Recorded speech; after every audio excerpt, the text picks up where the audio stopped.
시겠습니다. 하나님, 이 아름다운 새벽을 깨워주시고 주님의 성소로 달려나오게 하심을 감사합니다. 주님을 갈망합니다. 주님을 바라봅니다. 우리의 시선과 눈동자를, 우리의 초점을 주님을 향합니다. 하나님, 주님을 향한 우리의 거룩한 갈망을 받아 주시옵소서. 이 아침에 주님 앞에 귀한 예물을 드린 손길이 있나이다. 주님을 사모하며 사랑하는 그 마음을 담아 주님 앞에 드리는 귀한 마음을 받아 주시옵소서. 하나님께서 그 삶 속에 하나님이 함께 하신 증거와 흔적들을 보여주시되 가슴에 담긴 모든 기도의 제목들을 응답하시고 삶이 기적이요, 감사요, 노래요, 찬양이요, 간증으로 세워지는 멋진 인생 되어지게 하여 주시옵소서. 오늘도 주의 음성을 듣기를 소원합니다. 하나님, 내 안에 주의 말씀이 가득 차오르기를 소원합니다. 하나님, 이 말씀으로 생명력 있는 우리의 삶을 세워가게 하여 주시옵소서. 예수님의 이름으로 기도하였습니다. 아멘. 아멘. 할렐루야. 오늘 이 아침에 나오신 여러분들을 주님의 이름으로 환영을 드립니다. 여러분의 삶에 더 멋지고 새로운 하나님의 역사들이 귀하게 나타날 수 있기를 주님의 이름으로 축복합니다. 가장 아름다운 경치가 뭐라고요? 환한 얼굴. 그 환한 얼굴로 앞뒤 좌우에 다시 한번 인사합시다. 주님의 이름으로 축복합니다. 주님의 이름으로 축복합니다. 네. 옆 사람을 보면서 갑자기 놀라시는 분이 있는데 처음 본 사람인지 알고 화장을 안 해서 그렇습니다. 저희 교회 사역자들과 가끔 독서 토론회를 합니다. 그 독서 토론을 할 때 오래전인데요, 같이 독서 토론을 했던 한 책이 있었는데 아주 작은 책입니다. 그 책의 제목은 잭 아저씨네 커피집 이야기라는 책이에요. 이 책은 어떤 책이냐면, 여러분 시애틀을 가보셨나요? 시애틀은 미국의 커피의 성지라고 불려지는 곳입니다. 그곳에서 여러분이 잘 아는 스타벅스, 아니면 시애틀스 베스트, 그 다음에 툴리스, 미국의 유명한 커피점들이 다 거기에서 출발을 했습니다. 그래서 스타벅스 1호점에 가면 전 세계에서 사람들이 와서 발 디딜 틈이 없습니다. 그러니까 앉아서 먹을 수는 없고 그냥 뭐 물건 사고, 그러니까 거기에서 뭐 똑같은 커피인데도요, 거기서 샀다는 게 의미가 있다고 사람들이 커피 사고 기념품을 사는 데가 되고 말았죠. 시카고에 가면은요, 커피점들이 얼마나 좋은데 기라성 같은 커피점들이 많은지 모릅니다. 그런데 그 기라성 같은 커피점들을 다 제치고 아주 조그만 커피점인데 엘 에스프레소라는 커피점인데요, 비 오는 날에도, 시카고가 비가 많이 오잖아요. 비 오는 날에도 우산을 쓰고 밖에까지 줄을 서서 기다리면서 그 집에 커피를 먹으려고 사람들이 모여듭니다. 그 기라성 같은 커피점들이 많이 있는데 아주 작은 커피점임에도 불구하고 사람들이 비가 오는 날에도 우산을 쓰면서 밖에까지 줄을 서서 기다려서 그 커피를 먹으려고 합니다. 이 커피점이 왜 이렇게 잘 될까를 어떤 분이 연구를 했어요. 그래서 쓴 책이 바로 이 잭 아저씨네 커피집 이야기입니다. 그런데요, 그 커피집을 들여다봤더니 그 커피집에는 4P가 있는 것을 보게 되었어요. 4개의 P가 있어요. 그것 4개의 P가 있기 때문에 이 커피점이 이렇게 대단한 커피점이 됐다는 것을 알게 됐어요. 그 4개의 P가 뭔지 아십니까? 첫 번째 P는 people. 뭐죠? 사람을 중요시했습니다. 결국 사람입니다. 목사님과 얘기를 하다 보면 저하고 목회하는 어떤 마인드나 이런 것들이 비슷한 분들이 쉽지 않은데, 저희 목사님하고 저하고는 굉장히 비슷한 것들이 많이 있는 것 같아요. 너무너무 비슷한 것들이 많이 있는데, 가만히 보면 제가 깜짝깜짝 놀랄 정도로 목사님과 저하고 비슷한 면들이 많이 있어요. 생각들이요. 그런데요, 여러분 보세요. 교회에서 어떤 일을 합니다. 왜 그 일을 합니까? 결국 사람 때문에 그런 거예요. 교회에서 하는 모든 일들은 하나님 앞에서 예수 안 믿는 사람 예수 믿게 하고, 예수 믿는 사람 예수 잘 믿게 하기 위해서 그 일을 하는 거예요. 여러분, 일 때문에 사람이 있는 거예요? 사람 때문에 일이 있는 겁니다. 그런데요, 일하다가 사람을 못 본다. 그건 문제 있는 겁니다.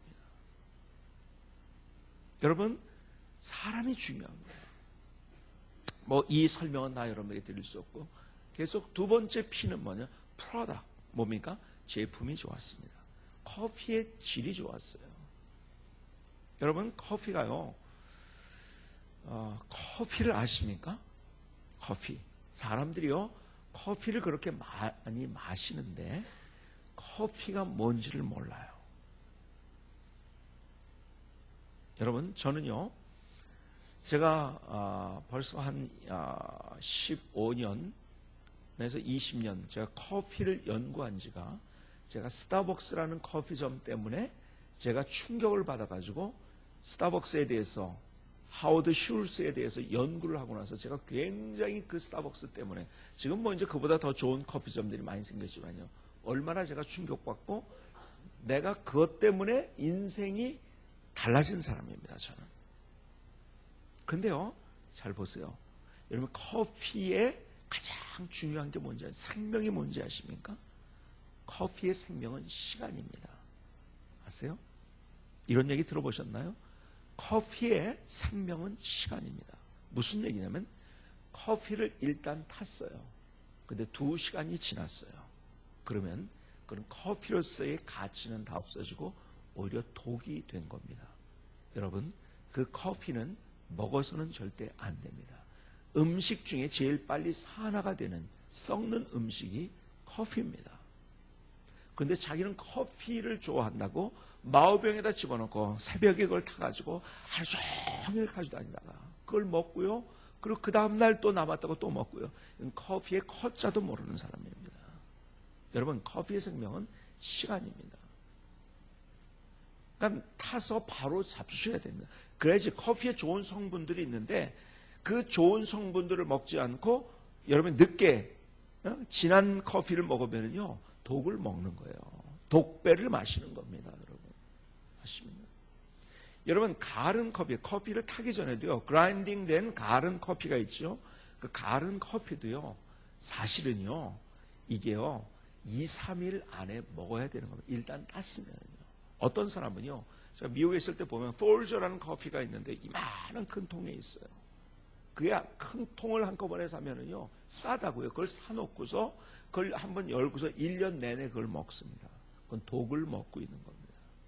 이미 커피로서의 가치가 없어진 겁니다. 여러분, 그라인딩 되기 전에 집에서 갈아가지고 잡수는 분 있죠. 그 갈기 전에 로스팅만 된 커피도요, 그 커피를 잡수실 때 여러분 최대한 여러분 2주 정도까지가 제일 좋고요. 아무리 길어야 한 달 이내에 잡수셔야 됩니다. 그렇지 않으면 가치가 없는 독이 된 커피를 마시는 거예요. 저는 커피를 어떻게 먹는지 아십니까? 저는 제가 커피를 생두를 사다가 로스팅을 해서 먹습니다. 요즘 그런 사람들이 많이 있는데 저는 오래전서부터 그렇게 커피를 먹었습니다. 그러니까 생두를 살 때도, 생두도요, 여러분 보세요. 밥도 똑같이 마찬가지요. 밥이요, 햅쌀이 맛있는 거예요. 그렇죠? 시간이 지나가면요, 맛이 없는 거예요. 로스팅 하기 전에 생두도 마찬가지고요. 여러분, 밥을 지은 다음에 조금 지나면 냄새가 나잖아요. 군내가. 이미 밥에 있는 성분들이 나쁜 성분들로 만들어진 겁니다. 빨리 잡수. 근데 커피는 것보다 훨씬 더 속도가 빠릅니다. 그러니까 커피의 생명은 시간이에요. 그래서 요즘에 이제 스타벅스를 중심으로 해서, 옛날에는 그런 것들이 별로 없었는데요. 스타벅스 같은 커피점들이 많이 생겨났어요. 그렇죠? 그 커피를 일명 뭐라고 하냐면, 거기서 타는 커피를 에스프레소 드링크라고 얘기를 합니다. 왜? 에스프레소를 통해서 에스프레소가 너무 진하니까 미국 스타일로 먹는다 그래가지고 물을 더 넣은 게 뭡니까? 이걸 아메리카노라고 합니다. 에스프레소에다가 스팀 우유를 집어넣은 게 뭐죠? 라떼예요. 스팀 우유를 좀 덜 집어넣고 그 위에 거품을 얹고 시나몬 가루를 뿌린 게 이거 뭐죠? 카푸치노입니다. 그 안에다가 초콜릿 시럽을 집어넣으면 그것이 뭐가 되죠? 네? 카페 모카가 됩니다. 그 안에다가 캐러멜 시럽을 지르면 뭐가 됩니까? 캐러멜 마끼아또가 됩니다. 더 이상 여러분이 못 외울 것 같아서 여기까지만 하겠습니다.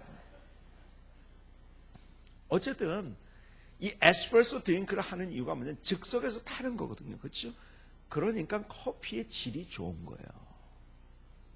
미리 내려가서 얼마 됐는지. 그래서요, 여러분 스타벅스나 아니면 뭐 던킨 도너스 이런 데서도 요즘 커피를 드립 커피를 내려놓은 커피를 하는데요. 여러분 1시간이 지나면은 타이머 갖다 놓고 버립니다. 그것을. 왜? 커피의 생명이 없어진 거기 때문에.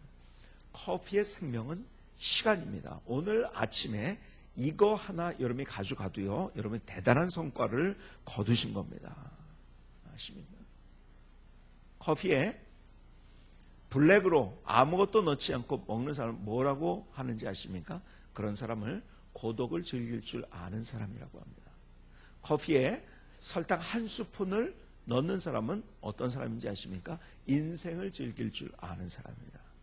그렇다면 커피에 설탕을 2스푼을 넣는 사람은 어떤 사람이겠습니까? 낭만을 즐길 줄 아는 사람입니다. 그렇다면 3스푼을 넣는 사람은 어떤 사람이겠습니까?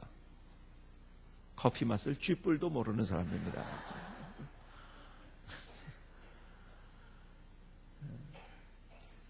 커피 얘기하면 참 재미있는 거. 저는 커피의 역사서부터 시작해가지고 아주 커피 연구를 참 많이 했어요. 어쨌든 뭐 그런 얘기 다 못 드리고, 커피의 생명은 시간이라는 것, 이것이 중요하다는 것. 그래서 그 집에는 커피의 질이 좋고요, 원두, 생두, 이것이요.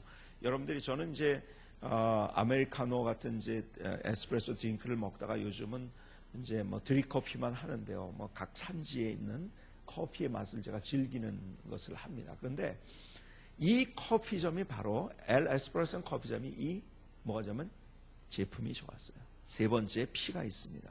세 번째 P는 퍼스널. 뭡니까? 개인적이라는 거예요. 이 집에 온 사람들은 손님이 아니에요. 누나고 오빠고 동생이고 형이고 엄마고 아버지고. 여러분, 개인적인 관계가 있는 거예요. 제가 저희 교회에서 안식년을 주어서 제가 10년이 벌써 좀 지났네요. 10년, 2000년도에 제가 미국에서 1년 동안을 있으면서 연구하고 또 공부하는, 또 좋은 교회들을 찾아가고 또 제가 연구하고 싶은 것을 연구하는 그런 시간을 제가 가졌어요. 그런데 저희 집 앞에 커피점들이 몇 개가 있었는데 저는 다른 데는 절대 안 갔어요. 그 집만 갔어요. 왜 그런지 아세요? 거기에 가면 나를 알아봐요. 어저께 와이프가 얼굴이 안 좋은 것 같더니 몸이 안 좋지 않냐? 오늘 어떠냐? 오늘 아들은 왜 같이 안 하느냐? 저를 알아봐줘요. 제가 가면은 저는 뭘 시키는지 알아요. 그러니까 미리 제 거를 주문하면 그 다음 만들기 때문에, 그래야지 신선한 커피가 되니까요. 그래서 줄을 서잖아요. 기다려야 되잖아요. 근데 저는 계산하러 왔을 때, 줄을 섰을 때 이미 저를 알아보고 제가 마시는 커피를 만들어 놓습니다. 계산과 동시에 먹을 수 있도록 만들어줘요. 저를 알아줘요. 거기 가고 싶은 거죠. 그 집 엘 에스프레소라는 그 커피점은요, 그런 개인적인 관계가 있었던 거예요. 사람들이 가고 싶어 하는 거예요. 그런데 마지막, 앞에 있는 거 다 잊어버려도 괜찮습니다. 오늘 이 얘기를 하려고요. 마지막 P가 뭘까요? 야, 역시 수준이 있으시고. 여러분, 마지막 P는 패션입니다. 패션. 뭐예요? 열정입니다. 그 안에는 열기가 있었고 열정이 있습니다.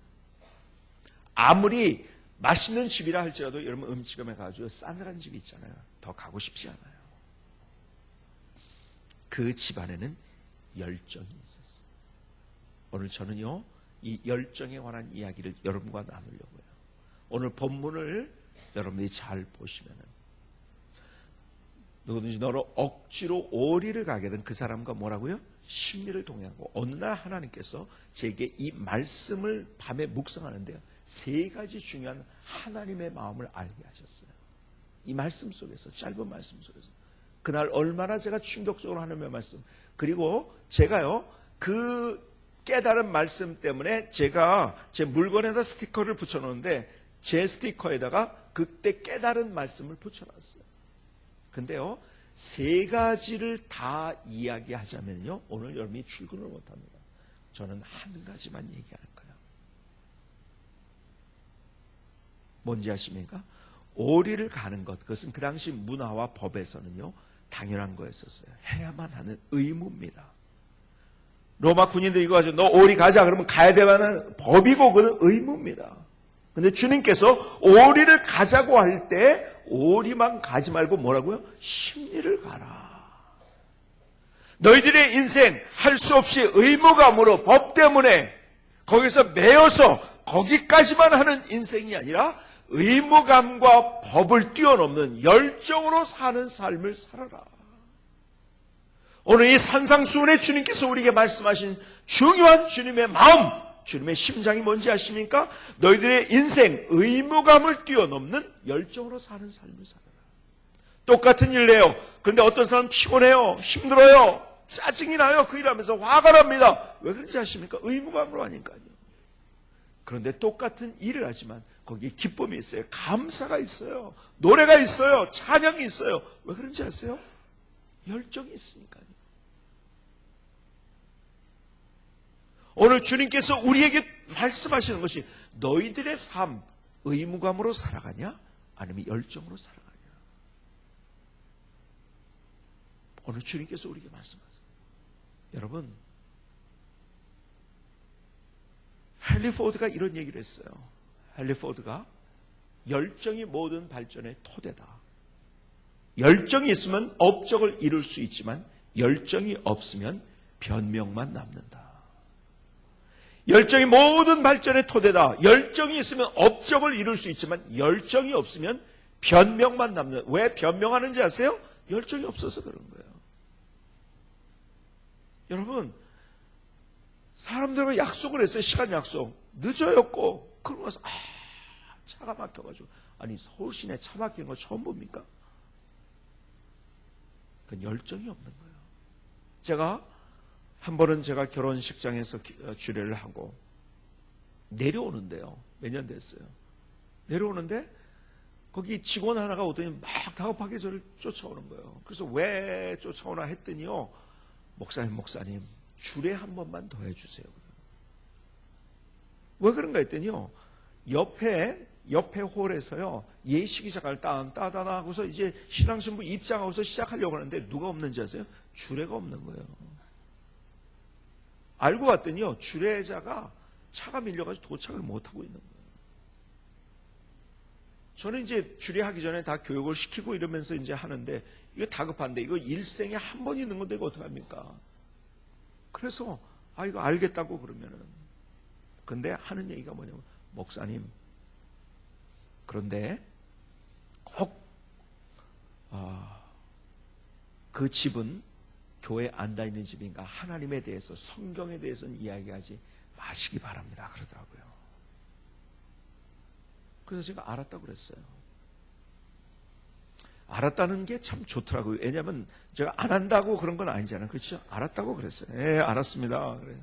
안 한다고는 안 했잖아요, 제가. 그 바로 얼마 전에도요. 결혼식 주례하는데 전두환 전 대통령이 온 거예요. 그래가지고 거기 비서관이 와가지고 목사님, 전두환 전 대통령께서 오셨으니까 예식 중에 꼭 소개해 주시기 바랍니다. 그러더라고요. 그래서 제가 그랬어요. 알았습니다. 이제 한다 안 한다는 안 했잖아요. 근데 소개하는 게 얼마나 그냥 이상한 겁니까? 어색하고. 그렇죠. 다 온 거 아는 거고, 신랑 신부가 주인공인데. 그래서 소개를 안 했어요, 제가 한다 안 한다는 안 거죠. 알겠다고만 했지. 제가 그날도 알겠다 그러고. 근데 목사가 결국 뭡니까? 그래서 마지막 결론이 당신들이 목사가 주례할 거라고 생각이나 해본 적이 있냐? 이건 하나님께서 이 가정을 귀하게 사용하셔 출발하는 시점에서 하나님의 축복 가운데 출발하도록 이 가정을 인도하신 거다. 그러니까 예수 잘 믿고 행복한 가정 만들어라. 목사 결론이 그거죠. 자 보세요. 그런데 그 주례자가 왜 못 왔습니까? 차가 밀려가지고. 저는요 주례하러 갈 때는요 목표가 가까운 데일 때는 1시간 전에 도착하는 거예요. 먼 데일 때는 최소한 2시간 전에 도착하는 거예요. 여러분, 늦으면 어떡합니까? 가보면 항상 제가요, 가족들보다 더 먼저 와 있어. 준비하는 가족들보다. 일찍 갔잖아요? 예를 들어서 1시간이 남았어요. 그러면 저는 마감 효과를 이용합니다. 책을 항상 가져다니면서 책을 마감 효과를 가지면요, 1시간에 책 한 권을 띄기도 합니다. 미리 가서 책도 보고, 얼마 남았다면 집중력 있게 책을 보거든요. 더 여러분, 책을 읽을 때 시간 많아가지고 책 읽는 거 아니에요. 난 시간이 없어서 책을 못 읽는다. 아니에요. 내가 책만 가져다면서 그 사이사이의 시간을 이용하면 얼마든지 읽을 수 있어요. 집중력 있게 마감 효과를 가지고 더 잘 읽을 수가 있는 거예요. 그렇게 합니다. 근데 꼭 핑계를 댑니다. 차가 밀려가지고. 여러분, 열정이 없어서 그런 거예요. 여러분, 열정이라는 단어의 사전적인 의미가 뭔지 아십니까? 열정이라는 단어의 사전적인 의미는 뜨거운 마음의 에너지, 불타오르는 듯한 세찬 감정. 어떤 사람은 이렇게 표현을 합니다. 침체를 거부하는 투혼. 어쨌든 열정이란 단어가 가지고 있는 중요한 이미지 뭔지 아세요? 그것은 뜨거움입니다. 열정이 가지고 있는 단어는 뜨거움이에요. 여러분, 그런데 잘 보세요. 하나님의 속성은 뜨거움이에요. 사탄의 속성은 차가움입니다. 여러분 보세요. 뱀을 사탄의 비유로 합니다. 3가지 중요한 특징이 있어요. 뱀은요, 머리를 꽂고 있습니다. 교만한 거예요. 여러분, 뱀을 보셨습니까? 가까이서 혀가 둘로 갈라져 있어요. 한 입으로 2말을 하는 게 뱀입니다. 아세요? 3번째, 뱀의 중요한 특징 뭐죠? 냉혈 동물입니다. 만져보셨습니까? 차갑습니다. 동남아 여행 가면은 뭐 구렁이 이렇게 감아가지고서 사진 찍고 하는 것도 있잖아요. 관광객들. 딱 만져보면 얼마나 차갑습니까? 냉혈 동물입니다. 싸늘합니다. 여러분, 내가 아무리 아니라고 한다 할지라도 내 마음이 차가워져서 팔짱 낀 채로 있다고 한다면 나는 하나님의 지배를 받고 있는 것이 아니라 하나님의 통치를 받고 있는, 사탄의 통치를 받고 있는 거예요. 왜? 사탄의 속성이 차가움이에요. 반대로 하나님의 속성은 뜨거움이에요. 은혜를 받을 때, 여러분 하나님의 은혜를 경험할 때 싸늘하게 경험하시면 손 들어보세요. 너의 마음이 뜨겁지 아니하더냐. 하나님의 은혜를 경험할 땐 우리의 마음이 뜨거운 거예요. 성령의 역사는 뜨거움입니다. 여러분, 성경에 보면은요, 갈멜산에서 불의 응답, 하나님의 역사는 다 뜨거운 거예요. 초대교회 성령 충만한 역사들을 경험할 때 불의 혀같이 갈라지는 그 뜨거운 역사들. 여러분, 하나님의 속성은 뜨거움이에요. 그게 바로 열정인 거예요. 여러분, 저는요, 우리 민족이, 우리나라가요, 정말 어떤 분이 그렇게 얘기를 하더라고요. 신문을 보면은 자기가 어느 신문을 예를 들어서 어렸을 때부터 자기가 독자였었대요. 그 신문만 봤을 때 우리나라가 곧 망하겠구나 그렇게 생각이 되더래요. 그런데 우리나라처럼 발전된 나라는 없습니다. 그렇죠? 참 대단합니다. 지금요, 우리나라가요, 세계에서 돈 단위를 가지고 따지는데요. 그래서 몇만 불이다 그래서 그렇게 얘기하는데, 그래서 일본이 우리나라보다 잘 산다? 여러분, 일본을 가보시면 아시겠지만요, 저는 일본 우리나라보다 못 산다고 저는 얘기를 합니다. 항상. 왜 그런지 아세요? 일본 가보면 항상 느끼는 거예요. 여러분, 중산층 기준으로 해서 보면은 일본의 선생님들 기준으로 해서 보니까 임금이 1.5배가 높아요. 일본이. 그런데요, 살아갈 때 집값과 물가는요 3배가 넘습니다. 돈을 많이 벌면 뭐합니까? 더 많이 써야 되는데.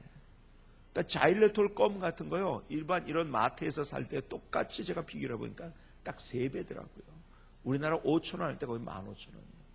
하여간 뭐든지 3배예요 보니까. 여러분 그러니까요 훨씬 더 못 삽니다. 우리보다. 참 우리나라가 대단한 나라가 됐어요. 참 세계에서 가장 멋지게 발전한 나라가 된 거예요. 경제적으로나 민주적으로나 굉장히 우리나라처럼 사실 어떤 나라든지 이렇게 단시간 내에 이렇게 된 사례가 없지 않습니까? 참 대단합니다. 저는요 하나님께서 어쩌고 저쩌고 뭐 대통령이 어쩌고 뭐 정치가들이 어쩌고 저쩌고 하지만 그러나 하나님이 우리 민족을 통해서 세계에서 멋진 하나님의 역사를 이룰 것이라는 저는 확신을 가지고 있어요. 그건 오래전서부터. 여러분 이 한국이 문화를 보면 이 시대적으로 하나님께서 한국을 다 모든 것들을 문화까지 준비하셨다고 저는 믿어요. 참 대단합니다. 저는요 여러분 뭐 자금성에 갔다 와가지고 자금성에 갔더니 뭐 여기 우리나라 궁궐은 뭐 자금성에 무슨 뭐 화장실만 했다는 이런 얘기하는 사람은 참 말도 안 되는 소리를 참 그런 사람들은요 어떤 면에서 역사도 모르고 문화도 모르는 사람들이에요. 바보 같은 사람들이에요. 여러분 저는 그래서요 제가요 여기에 창덕궁에 제가 항상 봄, 여름, 가을, 겨울로 저는 가려고 하는 사람이에요. 봄이 가장 아름답고 여름이 가장 아름답고 가을이 겨울이 가장 아름다운 데 중에 하나가 어딘지 창덕궁입니다. 가보세요. 지난 가을에도요 제가 목사님을 모시고 제가 가끔 미리 해놓으면 그 일이 되니까요 번개팅이라는 것을 가끔 합니다. 저희 지역에 있는 목사님들에게 제가 문자 메시지를 보내서 오늘 번개팅입니다. 몇 시까지 어디로 오십시오. 그러면 제가요 그날 점심 대접하면서 제가 좋은 걸 구경하면서 좋은 자료도 주면서 이런 일들을 가끔 합니다. 근데 거기에 여러분 뭡니까 가을의 단풍이 제일 멋있는 중에 하나가 창덕궁에 멀리 갈 필요 없어요. 제가요 거기에 들어가가지고 창덕궁을 쭉 가이드가 돼가지고 설명을 했어요. 딱 나오면서 목사님들이 다 자기들 한 대 맞은 것 같대요. 우리나라 궁궐이 이렇게 대단한지를 몰랐다는 거예요. 그냥 그 앞에만 이렇게 갔기 때문에 얼마나 큰지도 몰랐고요. 그것이 여러분 소개까지 안 들어간 거예요. 그리고 옛날에 그걸 다 개방을 안 했었으니까요. 지금도 이제 일부는 이 시간 맞춰서 개방하는 데가 있고 하니까요. 이렇게 큰 줄을 몰랐고 이렇게 아름다운 줄을 몰랐다는 거예요. 여러분 보세요. 저기에 어디입니까? 그 자금성 같은 거는요. 그냥 크게 해서 무미건조하게 만들어 놓은 거예요. 그리고 자연을 거스리는 그러한 건물들입니다. 근데 우리나라는요. 건물들은요. 자연과의 조화예요. 얼마나 제가요 거기에서 한국의 건축이 얼마나 아름다운 것이는 제가 창덕궁에서 경험을 해서 오래전에요. 그래서 창덕궁을 좋아하기 시작했어요. 너무너무 기가 막힌 거예요. 여러분 같은 기와를 쓰지만요. 여러분 일본이나 아니면 중국은 각이 져 있습니다. 그런데요. 나무와 나무 사이에서 그 나무의 그 늘어진 것 같은 그런 곡선미와 함께 그 자연과 어우러진 한국의 그 건축 문화가 얼마나 대단한지. 그리고요. 궁궐 자체를 무미건조하게 만들지를 않았어요.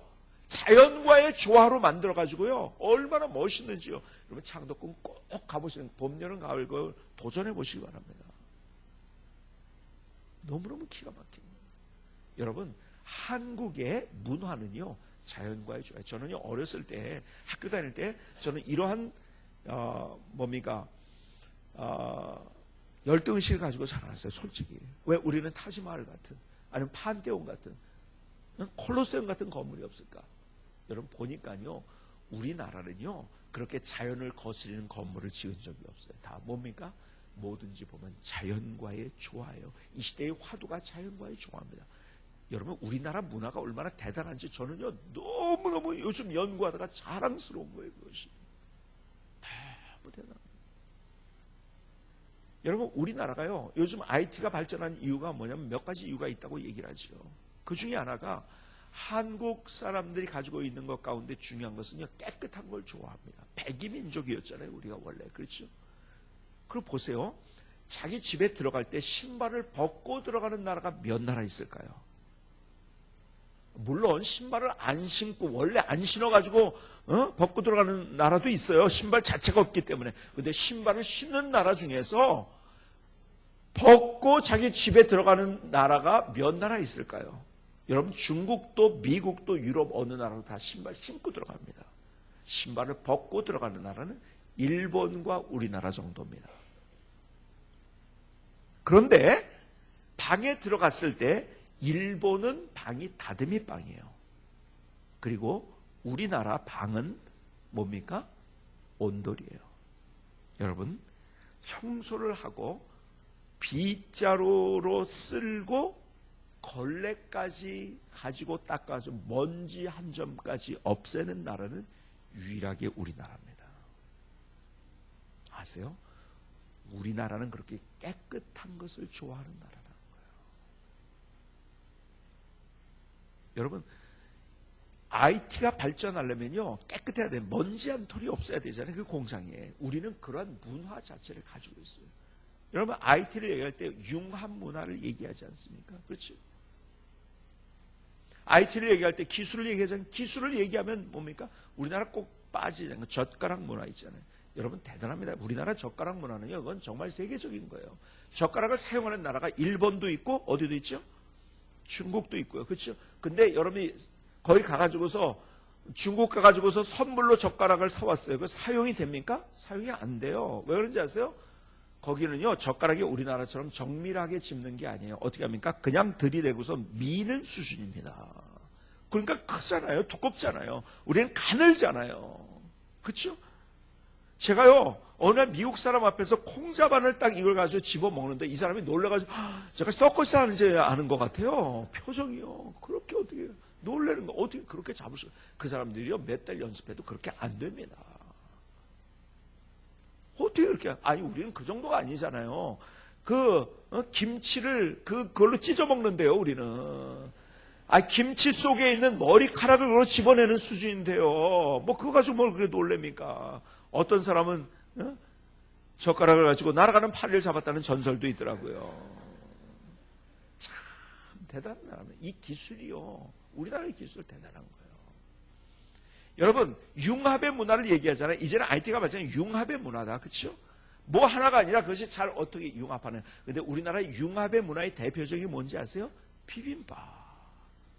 여러분 비빔밥은 기가 막힌 겁니다. 저는요 제가 목사 안 했으면 비빔밥 장사했을 것 같아요. 이유가 있어요.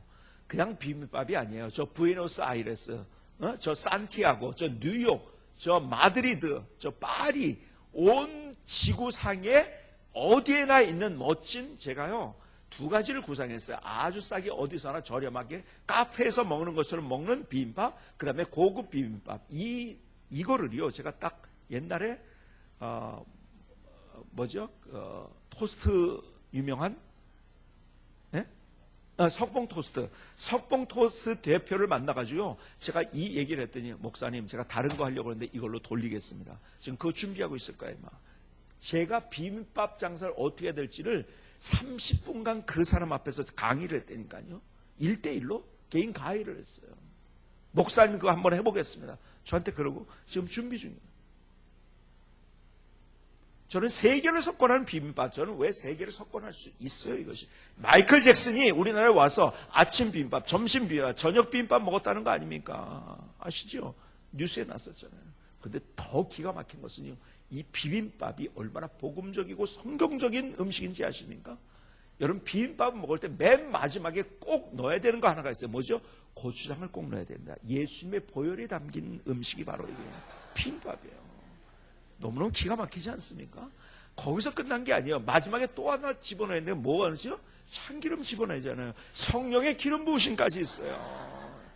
이야, 나 이것처럼 세상에 이렇게 복음적이고 성경적인 음식을 본 적이 없어요. 그러니까 제가 비빔밥 장사하려고 하죠. 저는요, 그냥 이렇게 카페처럼 이렇게 해놓고요. 그냥 이게 조그만 홀 하나 있으면 앞에다 깨끗하게 자기가 토핑이라고 하죠. 미국 사람들 특별히 내가 뭘 넣느냐를 선택하는데 깨끗하게 해놓고서 거기다가 자기가 선택해서 집어넣을 수 있게 하고요. 제가 싼 비빔밥은요, 3,900원짜리 비빔밥. 이거 대박을 터뜨릴 것 같은데, 제가 볼 때는. 응? 멋지게 해서 자기가 선택하고 싶은 것을 선택해서 집어넣어가지고, 밥도 여러 가지 이렇게 해가지고, 그 계획을 다 얘기하면 경쟁자가 너무 많아질 것 같아가지고, 다른 얘기를 못하겠고. 여러분, 한국의 문화가요, 참 이렇게 대단한 문화를 가져요. 융합의 문화. 근데 보세요. 한국의 문화는 뭔지 아십니까?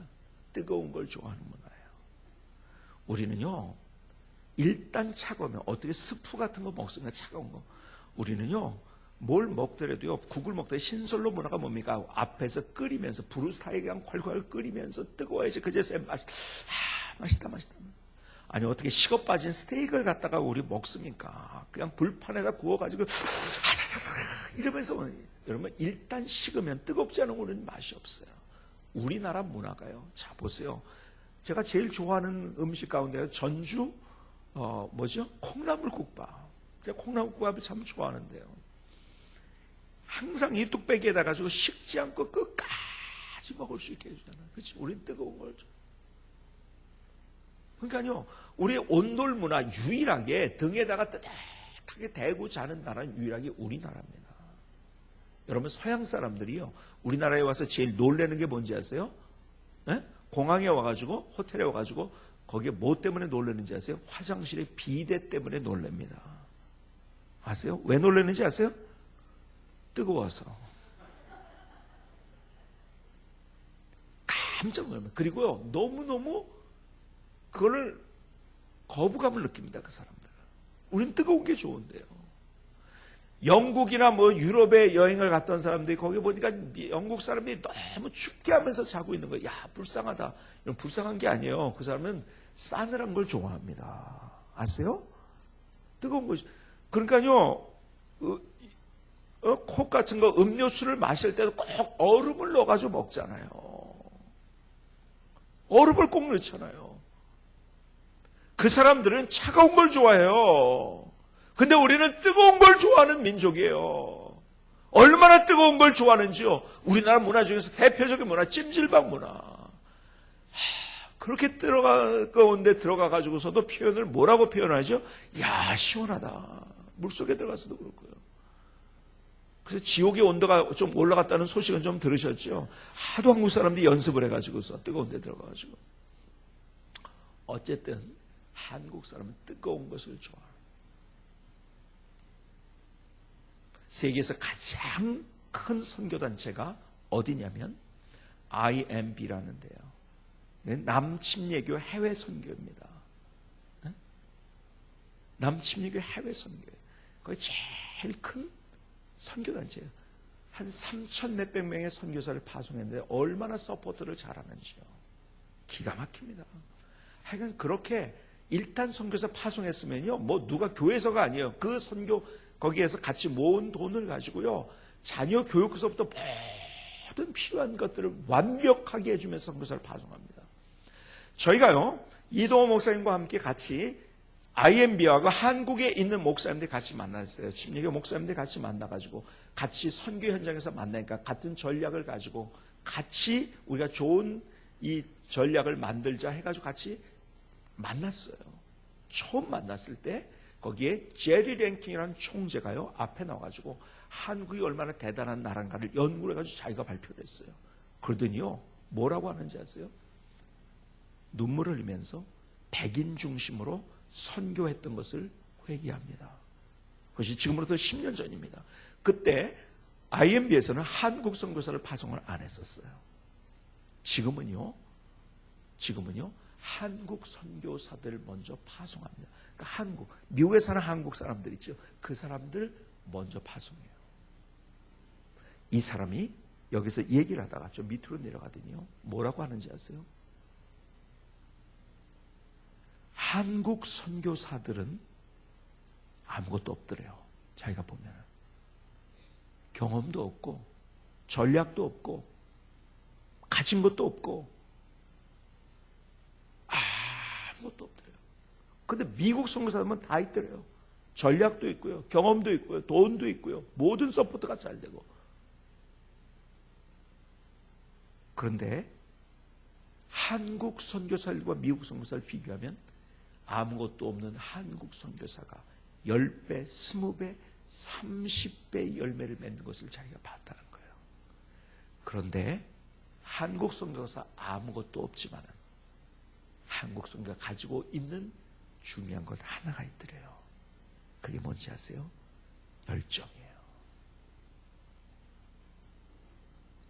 무대뽀 같고 아무것도 가진 건 없는 것 같은데 그 안에 열정 하나가 있대요. 그런데 저 앞에 내려가지고 무릎을 탁 꿇더라고요.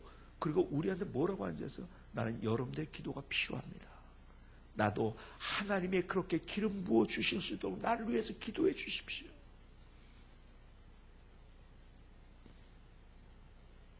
오늘 하나님께서 우리를 향해서 원하시는 것이 뭔지 아십니까? 어쩌면 이 시대를 살아가다가요, 우리의 삶이 의무감만 남았는지 모르겠어요. 그래서 할 수 없이 그 일을 하고 있는지 모르겠어요. 그런 우리를 향해서 아니다. 의무감을 뛰어넘는 열정으로 사는 삶을 살아야 된다. 열정으로 사는. 그런데 보세요. 여러분, 열정이라는 말의 다른 말이 뭔지 아십니까? 자, 요한계시록 2장을 같이 보십니다. 요한계시록 2장. 여러분, 열정을 다른 말로 이렇게 표현할 수 있어요. 요한계시록 2장 1절로 5절.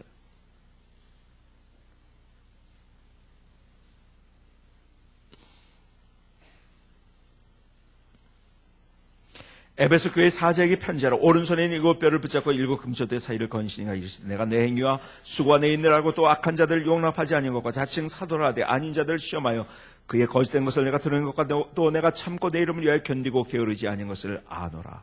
여러분, 여기까지 너 참 이거 잘했다. 주님이 칭찬하셨어요. 칭찬받을 일이 있었어요, 에베소 교회가. 그런데요, 4절에 결정적인 말씀하십니다. 그러나 너를 책망할 것이 있나니 너의 처음 사랑을 버렸느니라. 그러므로 어디서 떨어지를 생각하고 회개하여 처음 행위를 가지라. 만일 그리하지 아니하고 회개하지 않으면 내가 내게 가서 내 촛대를 그 자리에서 옮기리라. 너 잘한 것들이 이렇게 많다. 그런데 너를 책망할 거 하나 있는데 너의 처음 사람, 처음 행위, 첫 마음을 잃어버렸다. 너희가 어디서 떨어졌는지 생각하고 회개해서 다시 회복하지 않으면 내가 내 촛대를 옮길 것이라는 강력한 하나님의 말씀을 우리에게 하신 거예요. 우리의 삶을 살아가면서 내가 잘하는 거 있어요. 누구 좀 도와준 거 있겠지요. 내가 하나님 앞에서 어떤 일 한 거 있겠지요. 다 좋은 일들 많이 있겠지요. 그런데요, 결정적으로 그러나 너를 책망할 것이 있나니 너 처음 사랑, 처음 행위, 첫사랑 어디 갔느냐. 이게 열정인 거예요. 저는 정채봉 시인의 첫마음이라는 시를 자주 애송을 합니다. 한번 들어보시겠습니까?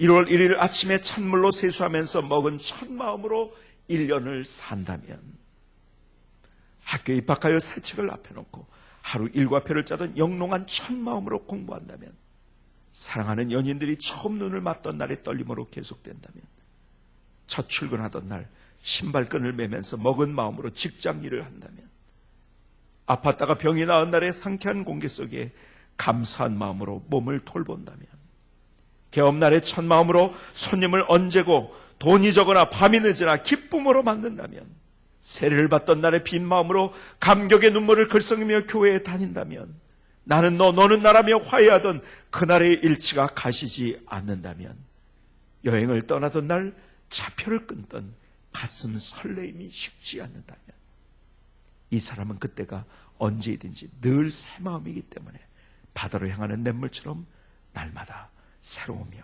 깊어지며 넓어지리라. 우리가 이 첫 마음을 회복해야 돼요. 이 첫 마음. 내가 집사가 됐을 때, 내가 교사가 됐을 때, 내가 성가대원이 처음 되었을 때 하나님 앞에서 내가 어떤 마음을 가졌나요? 내가 안수 입사가 되고 내가 장로가 되고 내가 목사가 되었을 때 하나님 앞에 내가 어떤 마음을 가졌나요? 어느 날 하나님께서 기도하는데 제 앞에 보여주던 한 장면이 있었어요. 기도하는데 하나님께서 제가 목사 안수를 받던 그날을 저에게 보여주시는 거예요. 제가 목사 안수를 받던 그날 얼마나 울면서 하나님 앞에 예배를 처음부터까지 울었어요. 왜 그런지 아세요? 하나님, 나 같은 사람을 주님의 영광스러운 사에게 불러주시다니요. 너무 감격스러운 거예요. 근데 그때 기도할 때 어느 날 기도하는데요, 제가 목사 한 수 받던 그때를 보여주시면서 너 이 마음 어디 갔냐? 너 이 마음 어디 갔냐? 가만히 보니까요, 제가 매너리즘에 빠졌더라고요. 타성에 젖었더라고요.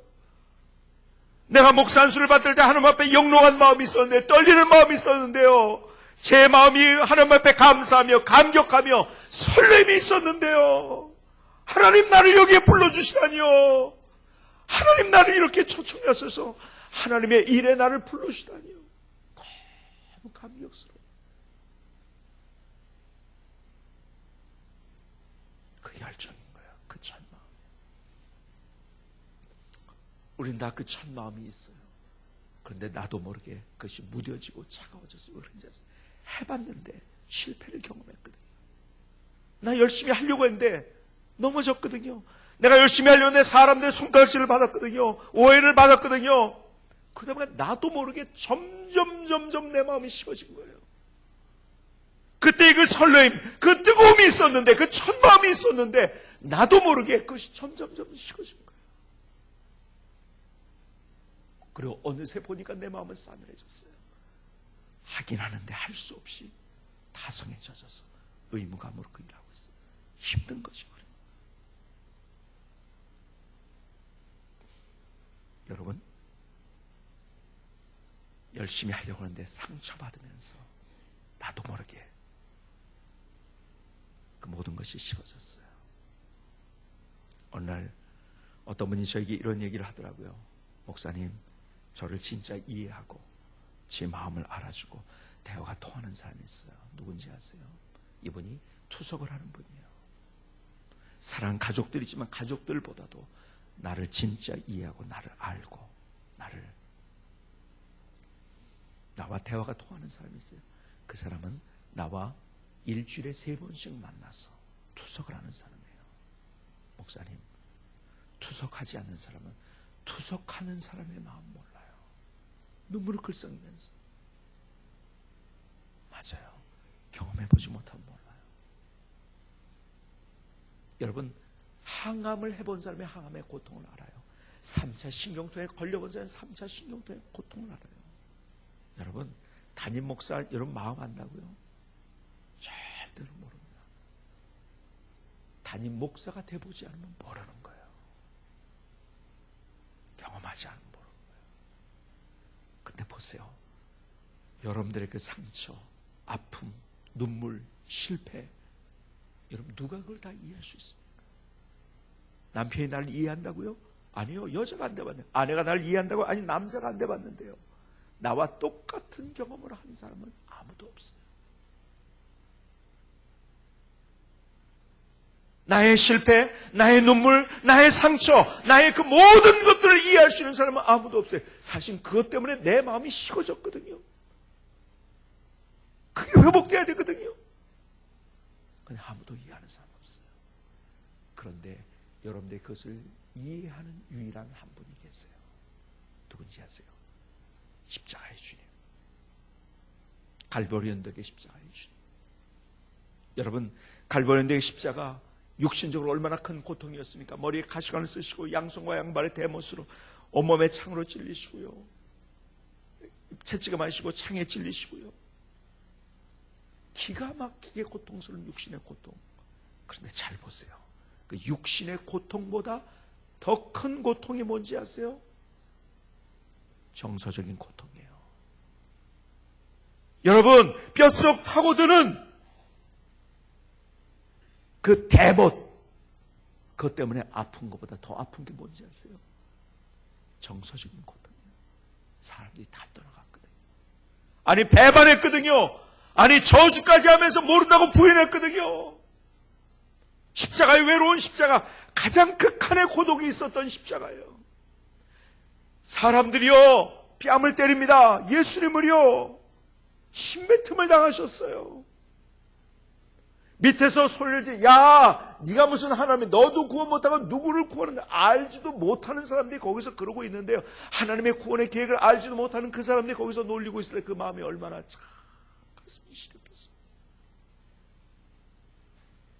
가장 큰 정서적인 고통, 배반의 고통이 뭔지, 손가락질 당하는 것이 무엇인지, 사람들이 실패했다고 생각하는 것이 무엇인지를 가장 깊게 경험하셨던 그분이 십자가의 주님이세요. 그래서 주님이 나의 모든 것들을 아세요. 남편이 모르는 것, 아내가 모르는 것, 자녀가 모르는 것, 그 모든 것까지 주님이 다 아세요. 그래서 성경에 주님께서 이런 표현을 하시죠. 보시고 아시고. 우리를 보시고 우리를 아세요. 안다는 말은 경험적으로 안다는 거예요. 내가 경험해봤기 때문에 너 네 고독과 외로움이 뭔지 내가 진짜 알아. 너 배반당하는 마음 뭔지 알아. 너 손가락질 당하는 마음 뭔지 알아. 너의 실패, 그때 가졌던 그 마음이 뭔지 알아. 주님이 나를 아세요. 사실은 그 모든 것들 때문에 내 마음이 식어지고 열정이 없어지고 첫 마음을 잃어버렸는데 주님이 나의 모든 상처와 아픔과 실패, 배반당하는 것, 외로움, 고독 다 주님이 아세요. 그리고 우리의 그 마음을 치유해 주시고 나를 다시 일으키신 분이세요. 열정의 다른 단어, 영어로 그래서 enthusiasm이라고 합니다. 이는 안에서, 데오스 하나님 안에 있을 때, 주님 안에 있을 때 우리는 다시 열정이 다시 회복하시는 거예요. 여러분, 내가 열정 가지려서 되는 거 아니에요. 내가 십자가 바라볼 때 주님이 내 마음을 아시고 내가 널 알아. 네 고독이 뭔지, 너를 사람들이 이해 못하고 있는데 그 마음이 뭔지, 사람들이 이해 못해가지고 안타까워하는 그 마음이 뭔지, 배반이 뭔지, 실패를 경험한 것 뭔지 내가 다 알아. 내 마음을 다시 만져주시고 나의 첫 마음을 회복시켜 주시는 그분이 우리의 주님이세요. 다시 십자가 앞에 우리의 인생을 내려놓으십시다. 다시 첫 마음을 회복하십시다. 다시 열정을 회복하십시다. 그 뜨거웠던 마음, 영롱했던 마음, 떨렸던 마음, 설레었던 마음. 그래서 의무감이 아닌 열정으로 세워내세요. 다시 시작하십시다. 하나님이 여러분들을 너무너무 사랑하세요. 기도하시겠습니다. 조용히 우리의 마음을 주님 앞에 드리며 같이 기도하십니다.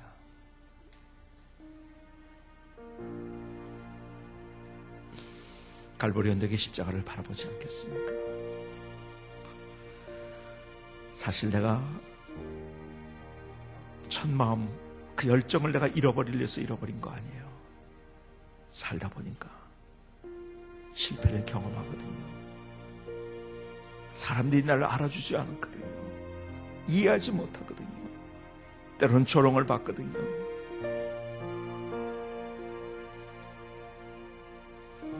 해봤는데 공격만 들어오거든요. 그러다 보니까 나도 모르게 그 열정과 첫 마음이 없어져 버렸어요. 그런데 주님께서 내게 오늘 말씀하세요. 네 마음 내가 다 알아. 너의 눈물이 뭔지, 상처가 뭔지, 너의 아픔이 뭔지 나를 만져주시고 나 인생을 다시 주님이 회복시켜 주기를 원하세요. 십자가 앞에 모든 것들을 다 내놓으십시다. 그리고 우리가 이런 기도 드리지 않겠습니까? 하나님, 나 의무감 벗어던지고 다시 열정으로 첫 마음으로 내 인생 살고 싶어요.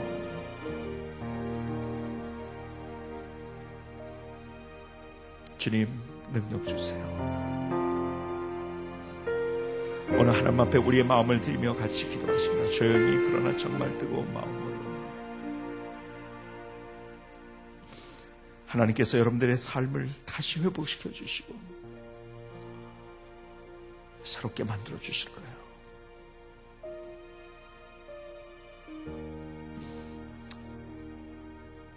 의무감이 아닌 열정으로 사는 삶을 세우게 해주세요.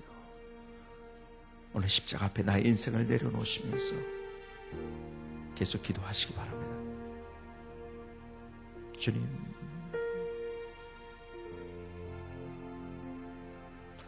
저의 찬양을 들으시면서 계속 기도하시기 바랍니다. 갈보리 산 위에 십자가 섰으니 주가 고난을 당한 표라. 험한 십자가를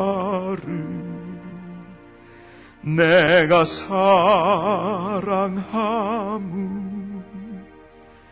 주가 보혈을 흘림일세 최후 승리를 얻기까지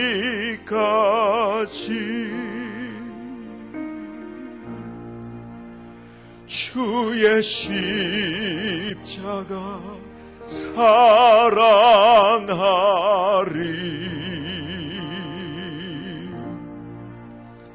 빛나며 멸류관 받기까지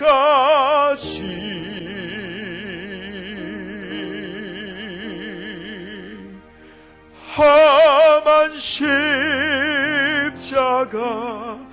붙들겠네. 우리 같이 기도의 찬양들 최후 승리를 얻기까지 최후 승리를 얻기까지 주의 십자가 사랑하리. 주의 십자가 사랑하리. 빛난 멸류관 받기까지 빛난 멸류관 받기까지 험한 십자가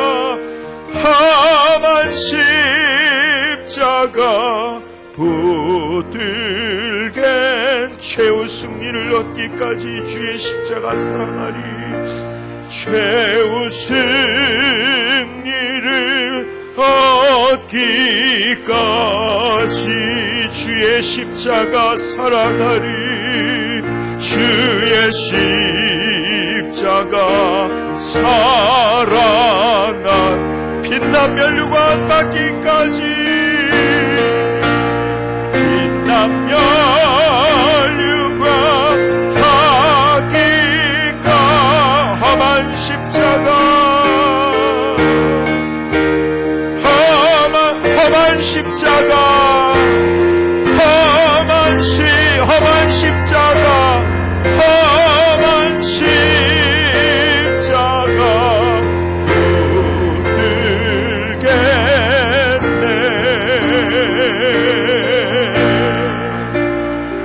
하나님, 오늘 주님 앞에 우리의 마음을 다 내려놓습니다. 십자가 앞에 주님, 내 모든 거 아시지요? 인생을 살아가면서 만난 실패와 좌절과 한숨과 눈물, 상처 때문에 가만히 내 속을 들여다보니 참마음을 잃어버린 채 식어진 마음으로 의무감만 남은 마음으로 나의 삶을 살고 있었던 것을 고백을 드립니다. 하나님, 오늘 이 시간 십자가 앞에 나의 모든 것들을 다 내려놓습니다. 주님, 내 속에 있는 모든 것들을 다시 새롭게 치유하여 주시옵소서. 회복시켜 주시옵소서.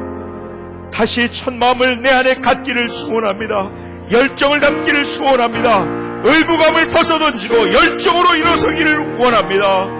하나님, 다시 그 감격의 마음, 설레이는 마음, 영롱한 마음, 떨림으로 주님 앞에 나의 사명을 감당할 수 있도록 인도하여 주시옵소서. 하나님, 오늘 하나님의 사람들 한 사람 한 사람 머리머리에 기름 부어주시고 그 마음을 만져주시고 치유해주시고 그 손을 다시 붙잡아주시고 일으켜주시고 다시 새로운 열정으로 도전하게 하여 주시옵소서. 하나님의 사람들 한 사람 한 사람 삶에 하나님의 은혜로 멋지게 덮어 주시옵소서. 감사드리며 예수님의 이름으로 축복하며 기도하옵나이다. 아멘. 계속 기도하시다가